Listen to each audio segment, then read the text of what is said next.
Haley, and I want to begin by offering my thanks for being invited to join today's gathering, and just gratitude to the Holy Father for bringing this incredible group together here today. I would like to briefly share some reflections on this discussion, and also to provide a perspective from the federal level of the United States about what we are doing to address the climate crisis that we all face, in partnership with the subnational governments, with the civil society leaders here in the room, as well as with the private sector. And so I want to thank again Governor Healy for her leadership, and my friend Wade, who has been more proactive than he would have you believe from his presentation in driving climate leadership from California. We are coming together at a moment when, as we've heard all day, that the realities of the climate crisis have never been clearer, but as many have spoken to today as well, our ability to address those realities has also never been greater.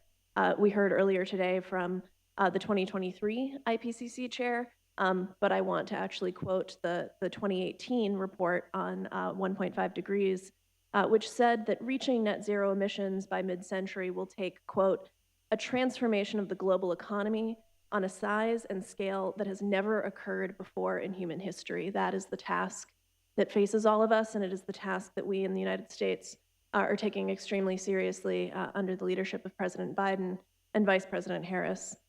Rising to meet the climate challenge is ultimately a matter of equality, of care, and of cooperation to ensure a safe future for all of humanity. That is why President Biden and Vice President Harris, very early in their time in office, set a science-based target to cut U.S. emissions 50 to 52% in half by 2030, and to achieve net zero emissions by no later than 2050. And it is why, under President Biden's leadership, we passed the largest investment in clean energy and climate action in history. And my role is as Deputy Assistant to the President for implementing that law, the Inflation Reduction Act. The Inflation Reduction Act, just very briefly, invests in reducing emissions across the entire economy, in the power sector, transportation, industry, buildings, and in agriculture. And we're beginning to see the results of this historic legislation, as well as of the other actions that the Biden-Harris administration have taken. In 2023, last year, U.S. emissions fell by 1.9% economy-wide.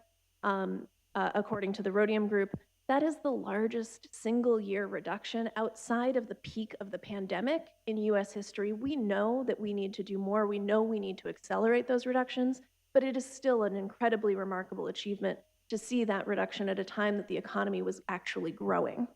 The IRA alone, the Inflation Reduction Act alone, will enable the U.S. to get 80% of the way to the president's 2030 goal, and our regulations and the actions of our states and our business sector will get us the rest of the way there. It is truly an amazing thing to be able to sit in a room like this and to say, credibly, we will achieve our 2030 emissions reduction target as the world's largest economy and as the world's largest historical emitter.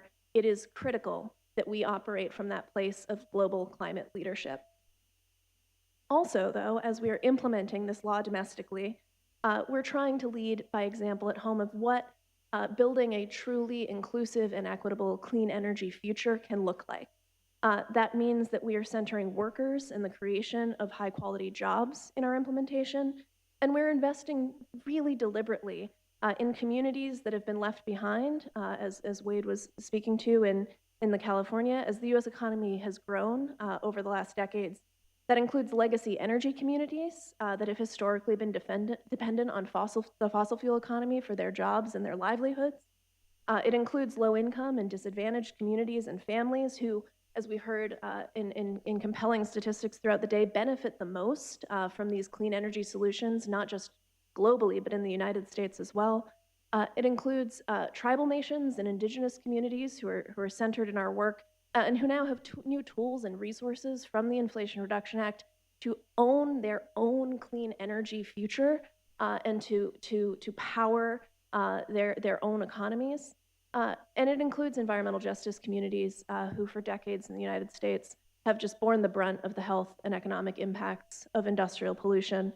I highlight these aspects of our work because While climate change is a crisis of global proportions, it is also an opportunity to reimagine how we build and finance and to operate our energy systems, to embed equity and justice in our public policies, and to build truly resilient communities and societies, as we've been talking about today. We are coupling that domestic investment with tireless diplomatic efforts to scale up global ambition and action. Last year at COP28, countries reached historic agreement to transition away from fossil fuels for the first time ever, which, with all respect to my colleague from Connecticut, was not a foregone conclusion. But even beyond that, countries also agreed on specific sectors in which to accelerate action before the end of this decade. So alongside our domestic investments, the United States is working to catalyze investments globally. At COP28, we announced a package of $3 billion to the Global Climate Fund, and we're working with partners to mobilize billions more for specific reductions in methane, in supply chains, in agriculture.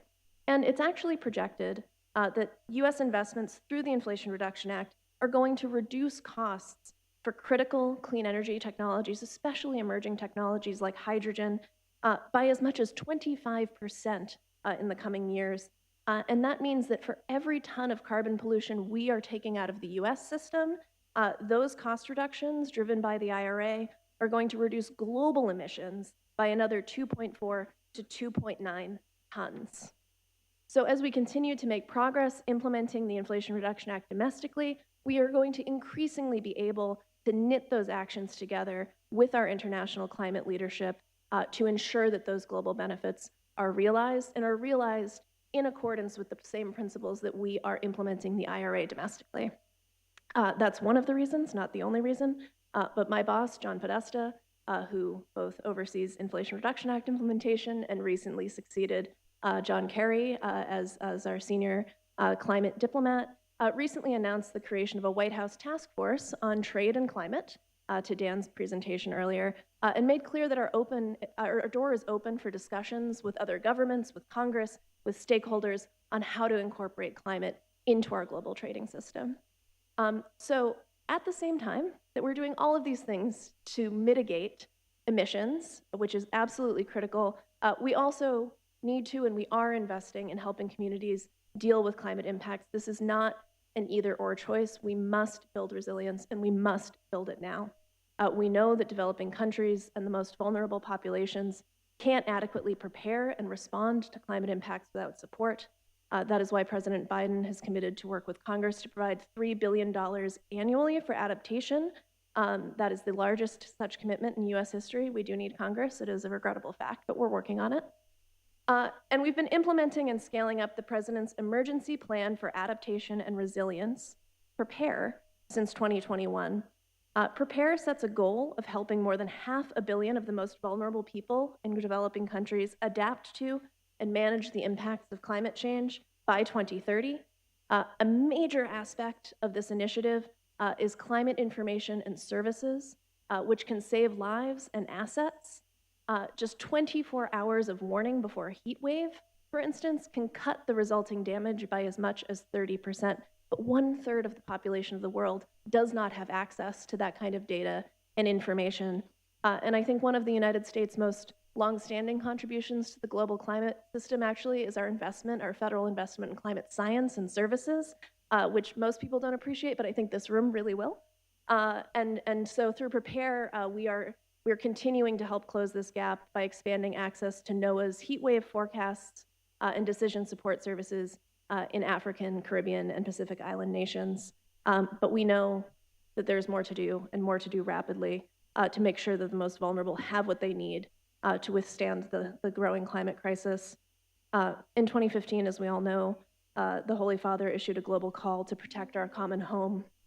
We've seen so much progress, but we know we have more to do quickly, together, with hope and with purpose and with action to prevent further climate damage, to build resilience, and to protect the future of our common home. So thank you again, everyone, for welcoming me today. Thank you, Marcelo. Thank you, Ram. And back to you, Governor Healy.